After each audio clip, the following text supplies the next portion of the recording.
Yeah, and you mentioned obviously being educated on those issues is a very important factor, especially to hold an opinion. Obviously, it's much better if you can support whatever your argument is, whatever your opinion is, with actual facts, with logic.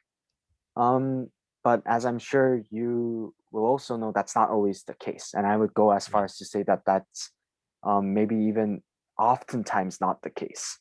yeah. So with that being the current situation, what do you think is something that maybe as a society we could do, or maybe something that the government could do to kind of help solve that issue of people not really being educated on those topics? So, in terms of government, I think that government itself is the issue because it condones it. It not only condones it, it encourages it because, as you said, the parties are very polarizing, and the backers of each respective parties, are very polarizing in their views. So, I think it's only inevitable that the subjective viewpoints are going to be very flawed in each way, very biased in each way. But in terms of education, I think uh, proper journalism is warranted, even if it's not objective, which I don't really uh, hope it to be. Even if it's subjective in a sense, no false information should be given out. No out of context arguments should be given out. No, and I'd rather not any arguments to be sort of that gotcha type of thing. That sort of uh, I got you one liners, you know. Yeah, Uh, it should be well thought out. Once again, it should be factual. It should be based on verifiable data, and even if it's interpreted in one or another way, I think that's what's needed. Well educated journalism. So yeah, yeah. And I think obviously a large part of that is going to end up being whether the audience, so the public, are able to discern which media sources are relatively least biased, relatively most factual.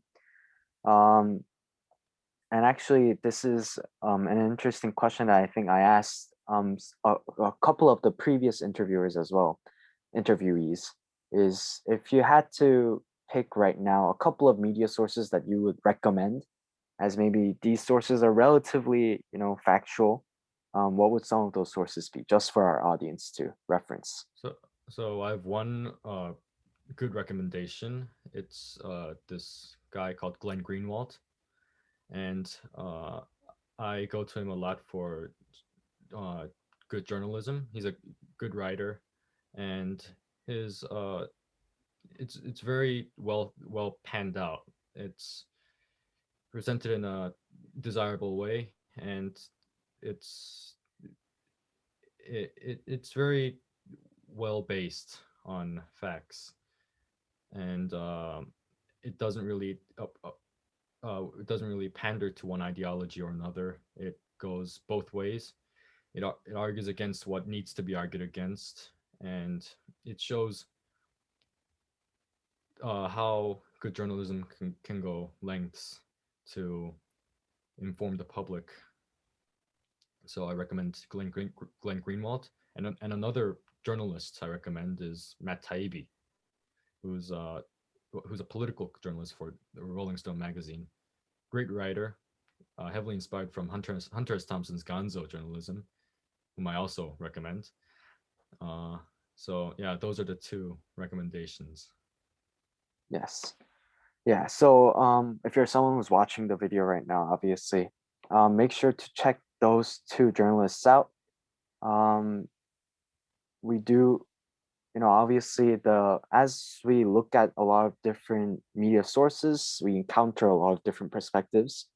And I think that's really the key to being able to remain as impartial as possible when coming into contact with new news stories, with new events.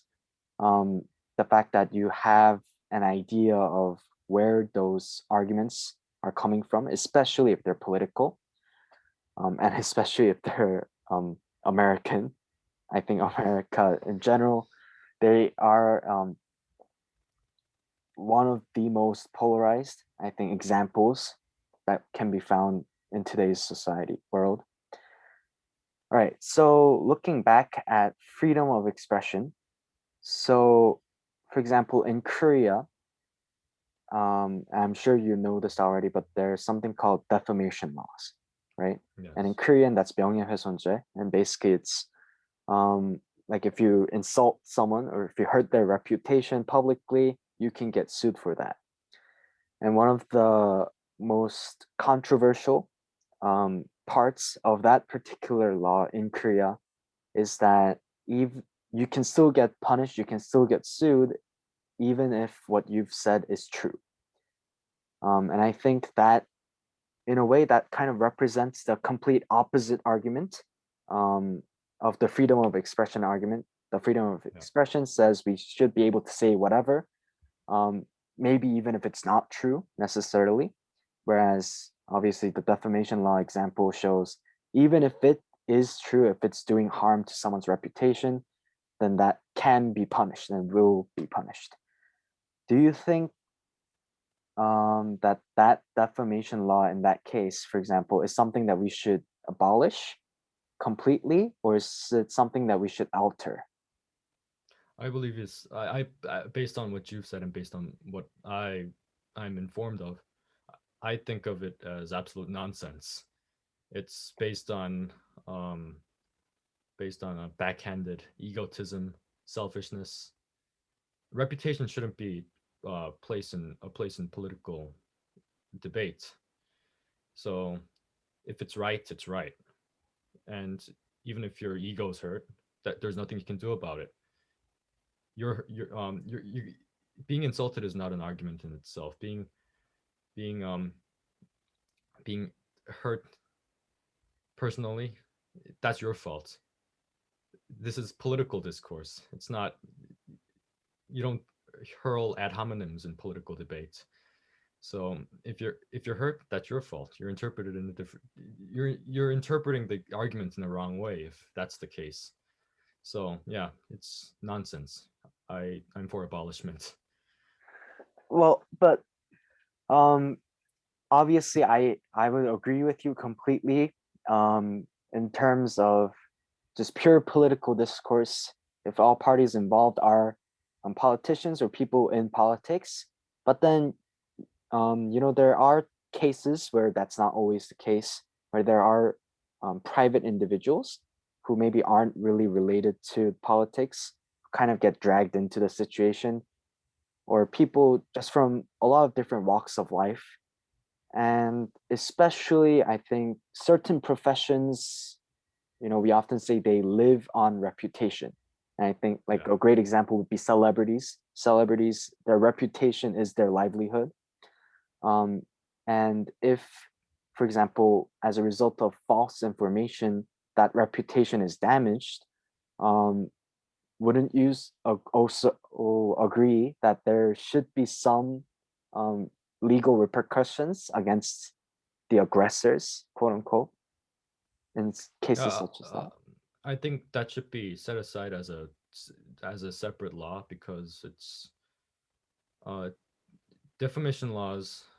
It should be set aside from um, what's true and what's not, what's definitely not true. And I think that border is very ambiguous. So it'll be very hard to alter that in a in a way that suits each taste, uh, so to speak. But yeah, if we like alter the perspective, I think that too is a reasonable thoughts. But once again, I think ego has no place in these sort of arguments. And just because you're insulted, I think there should be this very clear distinction between being insulted and being, legitimately harmed. And yeah. Yes. Um, so I think obviously what you've said, I think a lot of people can agree with it, is there are obviously certain professions or certain examples or cases where it might be important, it might be necessary to protect that person reputation should it be attacked, such as in the example that I gave previously. I think another interesting example would be, and I'm sure you're familiar with this as well, is the Me Too movement. Yeah. I don't know how popular it is at the moment, but it definitely was one of the largest political movements, I think, recently in recent years. Um, a lot of good came out of the movement, I think, in terms of achieving um, a balance between the genders and their treatment. But at the same time, obviously, there were cases where false information was spread about certain people who were um, obviously not actual aggressors, but then there were people who said they were aggressors, and that became an issue a couple of times throughout the duration of the movement, and I do think it is still continuing. So in cases like that, for example, obviously those are things that we want to try and avoid as much as possible. And ideally, we want to try and prevent them from happening in the first place.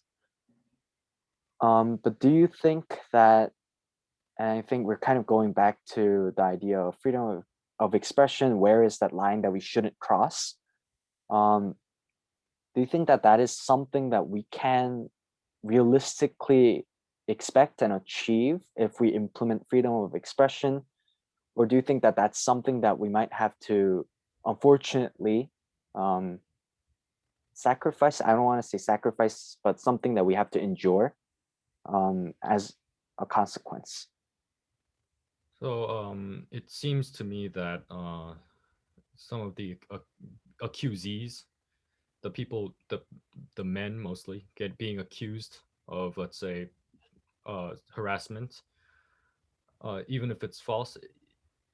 People are, especially in social media, people are very hasteful to uh, sort of confirm it anecdotally before any sort of evidence comes out.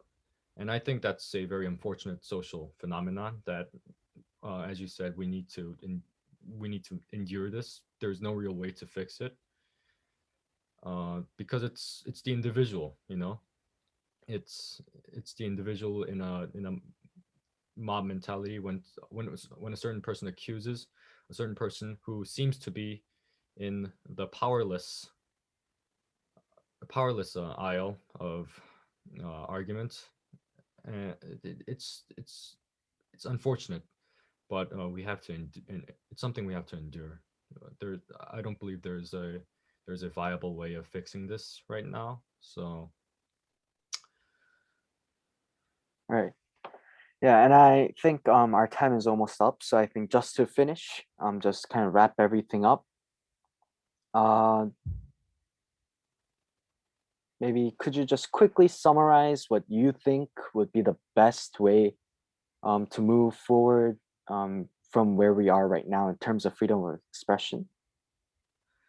I'd say uh, minimalize any sort of censorship, minimalize any sort of social media censorship, mostly, and encourage somewhat, to some extent, radicalism. The system, especially in America, it's in need of change, both Republican and Democratic. The two-party system has too much power. It's barely a two-party system anymore.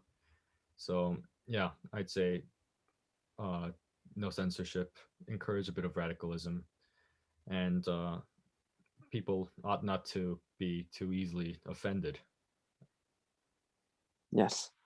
Right. So just to finish, obviously, I do want to say um, we're not, perfectly correct. And obviously, even if, for example, we do implement freedom of expression and everything that you just mentioned, there might be consequences that we couldn't predict, that we didn't foresee that happen. Um, and the opposite is also true. If we don't do those things, there are obviously going to be consequences that follow by not doing those. And I think what's most important is, as we mentioned before, really just understanding the different facts, the different logic behind all of these arguments, and trying to come up with our own opinions and our own arguments based on those facts and logic that we come into contact with. All right. Thank you for joining, Tyler. I think we had an amazing interview. Thank you. And I hope you have a good day. Good day to you too. Thank you.